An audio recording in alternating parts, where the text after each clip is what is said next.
take all our money, where are we going to be? There's got to be a stop to it somewhere, a limit. Floor.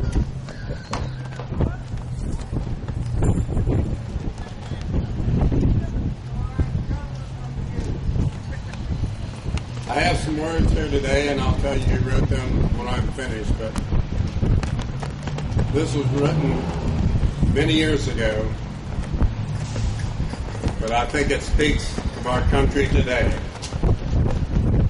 We have been the recipients of the choicest bounties of heaven. We have been preserved in many years in peace and prosperity. We have grown in numbers, wealth, and power as no other nation has ever grown. But we have forgotten God. We have forgotten the gracious hand which preserved us in peace and multiplied and enriched and strengthened us. And we have vainly imagined in the deceitfulness of our hearts that all these blessings were produced by some superior wisdom and virtue of our own.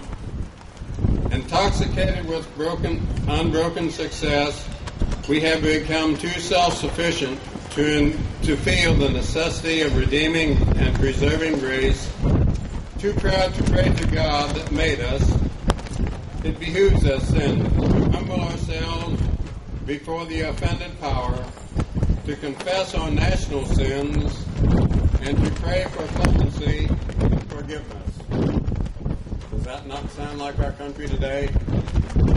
This is written by myself, Abraham Lincoln, a proclamation for a national day of fasting, humiliation, and prayer, April 30th, 1863.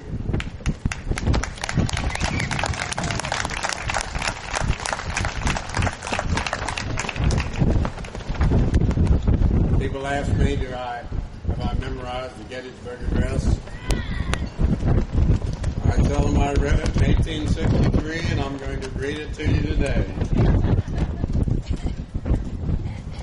This little 2.5-minute speech that I gave in Gettysburg on November 19th, 1863, is the thing I just read before. This Gettysburg Address speaks to our nation today as much as it did in 1863 during the Civil War.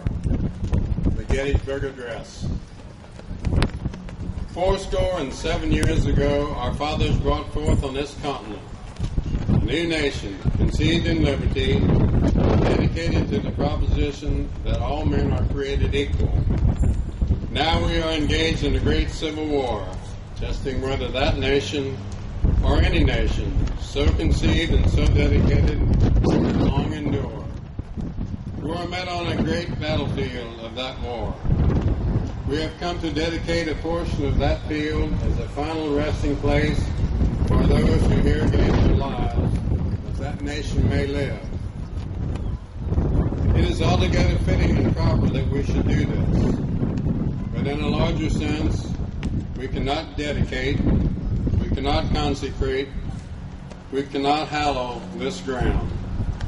The brave men, living and dead, who struggled here, have consecrated it far above our poor power to add or detract.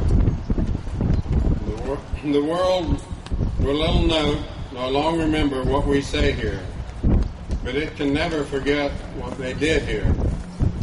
It is for us a living, rather to be here dedicated to the unfinished work which they who fought here have thus far so nobly advanced.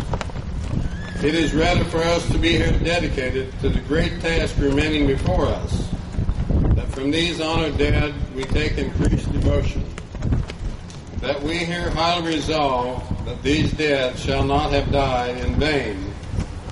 This nation, under God, shall have a new birth of freedom, and that government of the people, by the people, and for the people, shall not perish from the earth. Thank you.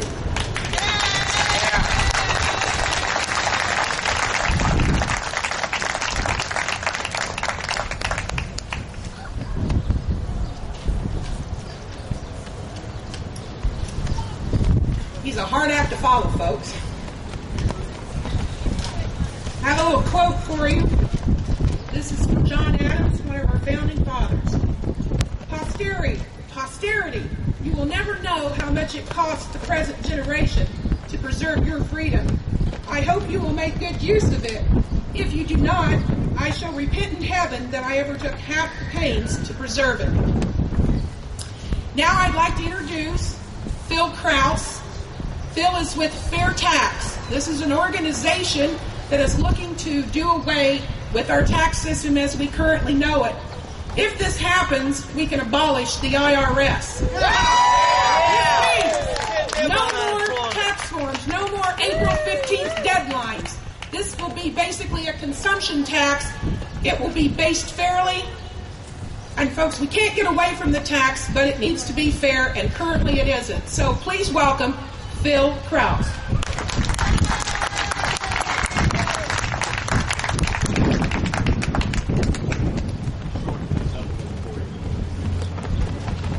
This up a little for you. All right.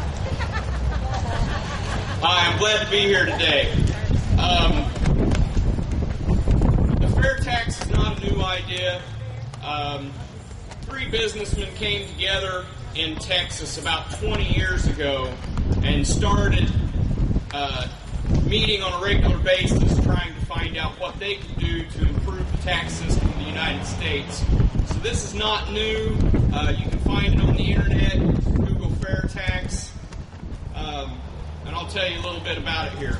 The Fair Tax Plan is a proposal that replaces all federal income and payroll-based taxes with a progressive national retail sales tax.